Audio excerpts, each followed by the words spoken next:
Ciao, mi chiamo Lorenzo, ho 10 anni e sono nato a Udine e vivo a Martignacco. Quest'anno andrò in prima media a Feletto e sono appassionato alle moto. La mia passione è nata da Udine Motori. Quando io e mio papà andavamo a vederle, le ho provate e mi sono divertito. Quindi questa passione la sto continuando a vivere. Oltre alla moto faccio anche calcio, facevo tennis e basket, ma per adesso siamo messi bene perché tra il calcio e la moto ci sono un po' di difficoltà, però riusciamo ancora a fare. Ho cominciato a correre a 3 anni e mezzo su una cinesina.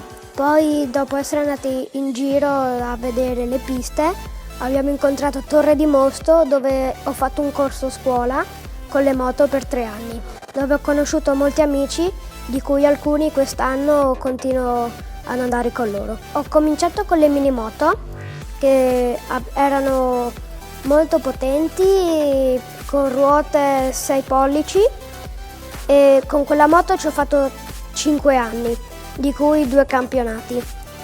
Poi quest'anno siamo passati all'Ovale, una moto più complessa della mini moto, 110 di cilindrata, è molto veloce, con ruote a 10 pollici, alle marce, alle sospensioni. E io ho raggiunto i 137 km/h e dato che queste moto sono più veloci, non si gira più nei mini motodromi ma negli autodromi come Vallelunga, Magione, Modena oppure Varano.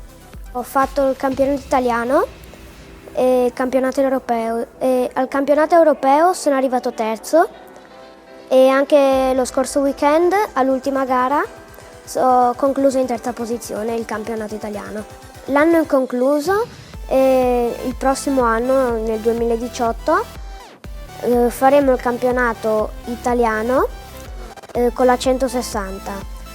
I maggiori sponsor sono stati i miei genitori, il Motopower, il Chede Moto Picciule, Motoclub Morena e Riders Friuli Venezia Giulia.